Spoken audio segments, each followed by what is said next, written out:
ప్రభుపాద చెప్తారనమాట. నువ్వు ఏ ఇంద్రియాన్ని సరే కంట్రోల్ చేసుకుని నాలుగుని కంట్రోల్ చేయలేవు.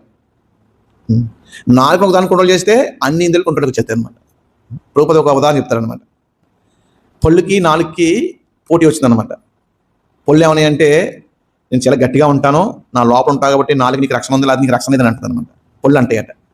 నాలుగు ఏమన్నా లేదు లేదు, నేనేదో ప్రశాంతంగా ఉంటాను కాబట్టి నువ్వు ప్రశాంతంగా ఉండాలి, నీకు చాలా ప్రాబ్లం ఉంటాయి అన్నమాట. లేదు లేదు అని పళ్ళుని నాలుగు రెండు దెబ్బకుండా ఉంటాయి అనమాట. అయితే చూసుకుందాం ఉంటాయి అన్నమాట. వాడు ఒక పైరు మీద దగ్గరికి కళ్ళ దగ్గర ఉంటాడు అనమాట. అప్పుడు ఆ దగ్గరికి వెళ్ళి నాలుగు అంటదట, ఒరే దొన్నుపోతులో ఉన్న కళ్ళలో వ్యాపించబెట్టా అది తిడతానమాట. తిడితే ఏంటని ఒక గుద్దు పొల్లని రాలిపోతాయి అనమాట. అప్పుడు నాలుగు అంటారు అనమాట, ఎవరి గొప్ప తెలుసా అంటున్నమాట. అంటే ఆ విధంగా ఇంద్రియాల్లో నాలుగు చాలా ప్రధానమైంది. మన టేస్ట్, మనం ఎప్పుడైతే భగవత్ నామం చెప్పిస్తున్నామో, భగవత్ ప్రసాదం తింటున్నామో ఆటోమేటిక్గా నియంత్రణ వచ్చేస్తుంది. ఆటోమేటిక్గా అన్ని ఇంద్రియాలు కంట్రోల్కి వచ్చేస్తాయి. చాలా మంది కృష్ణ రాకుండా కారణం ఏంటి? నాలుగు కంట్రోల్ చేయడం భయం వల్ల రాదు. అయ్యి బాబా టీ తాగకూడదా, కాఫీ తాగకూడదా, ఉల్లిపాయ తినకూడదా, వెల్లిపాయ తినకూడదా, మాంసం తినకూడదా, అది తినకూడదు, అనేక రకాల కారణాల వల్ల నాలుగుని కంట్రోల్ చేయలేక కృష్ణ భక్తికి రాదు.